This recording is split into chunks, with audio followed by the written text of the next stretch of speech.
Assalamualaikum warahmatullahi wabarakatuh. Alhamdulillahirrahmanirrahim. Anak sekalian, kita berjumpa lagi dalam pembelajaran tematik tema 8 ya. Nah, kali ini Pak Arif akan menerangkan tentang pelajaran tematik tema 8 subtema 1 ya. Silahkan disimak. Nah, anak sekalian, kita akan belajar tema 8 daerah tempat tinggalku. Nah, pada tema 8 ini sebenarnya kita akan mempelajari banyak hal ya. Terutama kita akan belajar tentang mata pencaharian kaitannya dengan kegiatan ekonomi di Indonesia. Nah, anak-anak sekalian nanti akan mengenal tentang karakteristik, yaitu karakteristik apa yang ada di lingkunganmu. Jadi nanti hal-hal yang ada di lingkunganmu nanti kita akan mempelajarinya juga berkaitan dengan apa? Seni dan sebagainya. Nah, pada tema 8 ini kita akan belajar di tema subtema 1 ya. Apa subtema 1? Kalian bisa lihat halaman 1 ya, yaitu lingkungan tempat tinggalku. Nah, anak-anak perhatikan gambarnya di situ ya. Nah, lingkungan tempat tinggalku itu apa? Tempat tinggal manusia untuk menetap, berteduh dari keadaan alam seperti hujan, panas dan sebagainya. Juga manusia akan mendapatkan hak dan kewajibannya untuk menjalani hidup. Nah, anak-anak, hak dan kewajiban setiap manusia itu ada, dan anak-anak kemarin sudah mempelajari tentang hak dan kewajiban. Nah, kali ini kita akan belajar tentang lingkungan tempat tinggalku, yang mana manusia nanti menginginkan lingkungannya itu nyaman untuk hidup, untuk bersosialisasi dan sebagainya. Kalian bisa melihat ya gambar tersebut, ada beberapa orang petani, kemudian juga ada orang-orang yang memanen dan menanam tanaman, kemudian ada yang membawa pedati ya, yang ditarik oleh sapi begitu ya. Ada gunung, kemudian ada rumah, ada pohon dan sebagainya, sangat asik sekali. Nah, itu adalah lingkungan tempat tinggalku, seperti itu gambarannya. Nah, anak-anak kemudian bisa melihat ya di halaman 2, anak-anak ini ada seorang yang namanya siapa? Masih ingat? Udin ya. Nah, Udin ini dan keluarganya itu berlibur di daerah asalnya, yaitu di Jawa Barat. Nah, di lingkungan tempat tinggal Udin di Jawa Barat terdapat tempat wisata Telaga Warna namanya ya. Telaga Warna terletak di kawasan Puncak Bogor. Nah, saat Udin berwisata di Telaga Warna, Udin itu bercerita menceritakan asal mula Telaga Warna. Cerita asal mula Telaga Warna merupakan cerita turun-temurun yang terkenal di daerah tersebut. Nah, seperti apa ceritanya ya? Yuk kita simak yuk. Nah, cerita ini kita asal mula Telaga Warna. Dahulu kala di Jawa Barat ada raja dan permaisuri yang belum dikaruniai anak. Padahal mereka sudah bertahun-tahun menunggunya. Akhirnya raja memutuskan untuk bertapa di hutan. Di hutan, raja terus berdoa kepada Yang Maha Kuasa. Raja meminta agar segera dikaruniai anak. Doa raja pun terkabul. Permaisuri melahirkan seorang bayi perempuan. Raja dan permaisuri sangat bahagia. Seluruh rakyat juga sukacita menyambut kelahiran putri raja. Raja dan permaisuri sangat menyayangi putrinya. Mereka juga sangat memanjakannya. Segala keinginan putri dituruti. Tak terasa putri raja telah tumbuh menjadi gadis yang cantik. Hari itu dia berulang tahun ke-17. Raja mengadakan pesta besar-besaran. Semua rakyatnya diundang ke pesta itu. Raja dan permaisuri telah menyiapkan hadiah istimewa berupa kalung. Kalung terbuat dari untaian permata warna-warni. Saat pesta berlangsung, raja menyerahkan kalung itu. Kalung ini hadiah dari kami. Lihat, indah sekali bukan? Kau pasti menyukainya, kata raja. Raja bersiap mengalungkan kalung itu di leher putrinya. Sungguh di luar dugaan, putri menolak mengenakan kalung itu. Aku tak suka kalung ini, ayah, tolak putri dengan kasar. Raja dan permaisuri terkejut. Kemudian permaisuri berusaha membujuk putrinya dengan lembut. Permaisuri mendekat dan hendak memakaikan kalung itu di leher putrinya. Aku tidak mau. Aku tidak suka kalung ini. Kalung ini jelek, teriak putri sambil menepis tangan permaisuri. Tanpa sengaja kalung itu terjatuh. Permata-permatanya tercerai-berai di lantai. Permaisuri sangat sedih. Permaisuri terduduk dan menangis. Tangisan permaisuri menyayat hati. Seluruh rakyat yang hadir turut menangis. Mereka sedih melihat tingkah laku putri yang mereka sayangi. Tidak disangka air mata yang tumpah ke lantai berubah menjadi aliran air. Aliran air menghanyutkan permata-permata yang berserakan. Air tersebut mengalir keluar istana, membentuk danau. Anehnya, air danau berwarna-warni, seperti warna-warni permata kalung putri. Kini danau itu dikenal dengan nama Telaga Warna. Nah, kemudian anak-anak kita akan menjawab ya halaman 4. Jawablah pertanyaan-pertanyaan berikut berdasarkan cerita di depan tadi. Nah, 1.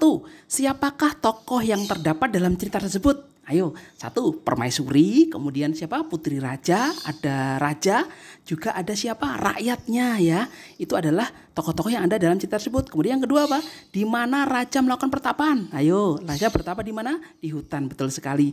Apa hadiah yang disiapkan Raja dan Permaisuri untuk ulang tahun putrinya ke-17? Ya, betul, kalung dari untaian permata yang warna-warni, betul sekali. Yang 4, mengapa Permaisuri bersedih dan menangis? Kenapa? Karena hadiahnya ditolak oleh putri dan kalungnya jatuh tercerai-berai. Terus 5, bagaimana sifat putri dalam cerita tersebut? Apa?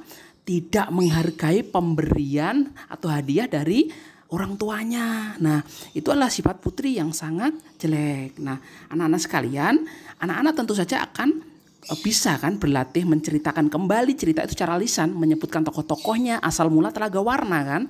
Nah, anak-anak bisa berlatih mungkin bercerita kepada bapak atau ibu atau adik. Biasanya kalau adik itu diceritai suka loh. Dek, sini tak ceritain Dek tentang Telaga Warna. Nah, kalian bisa menceritakan kepada adik kalian. Nah, ceritakan dengan artikulasi yang jelas, ekspresi, kemudian intonasi tepat dan penuh percaya diri. Cara bercerita seperti itu. Nah, kemudian anak-anak kita akan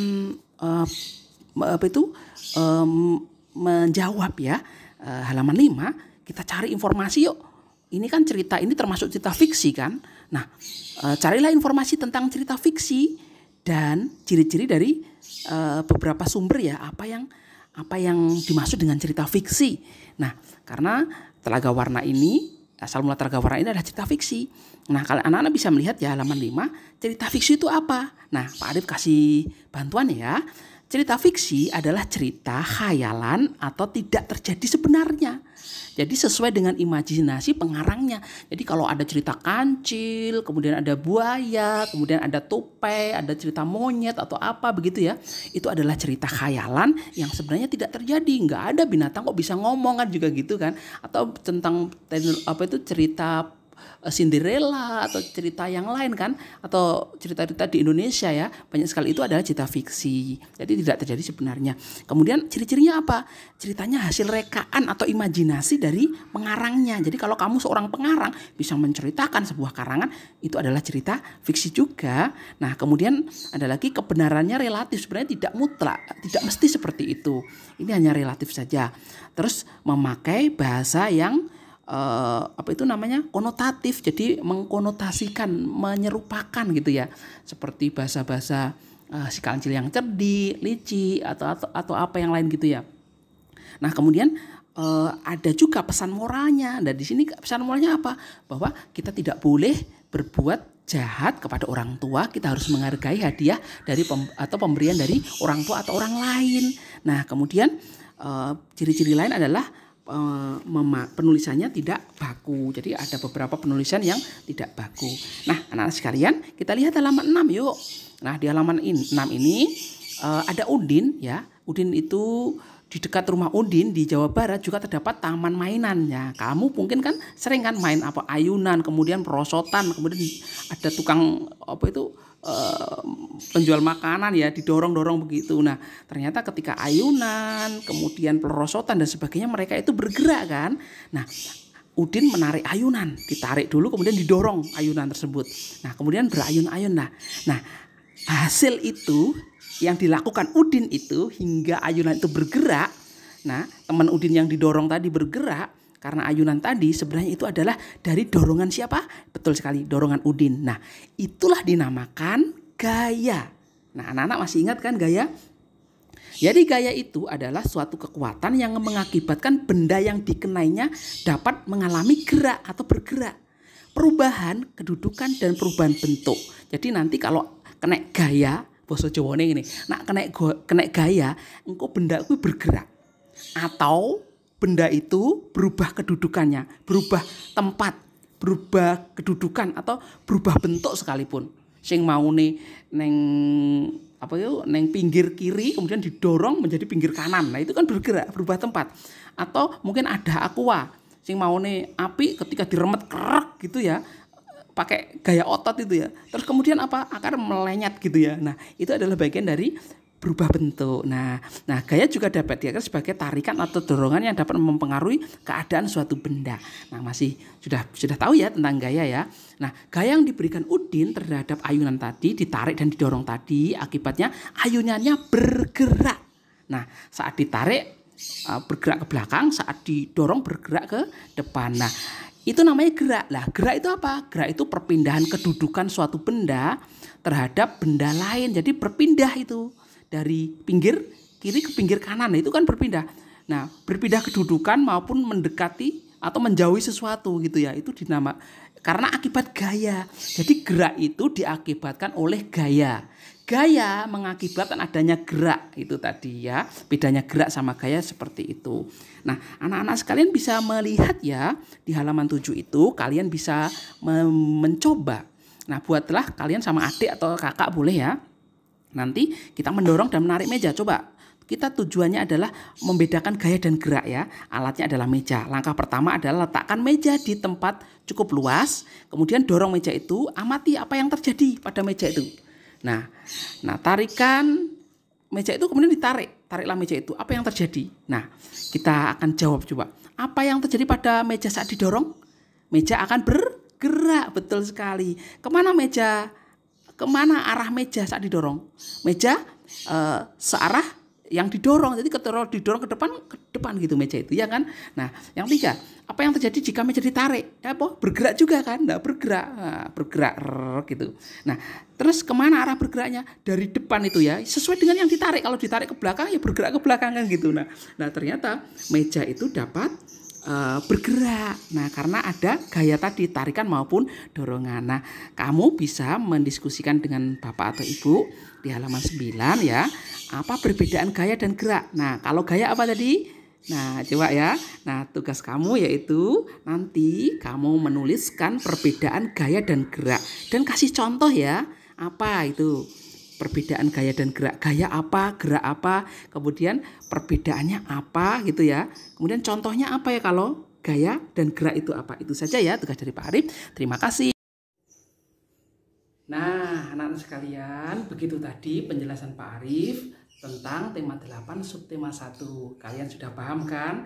Oleh karena itu, ketika kalian sudah paham, maka ketika ditugaskan Pak Arif, kalian bisa mengerjakan tugas itu dengan baik dan benar. Begitu dari Pak Arif, terima kasih. Assalamualaikum warahmatullahi wabarakatuh.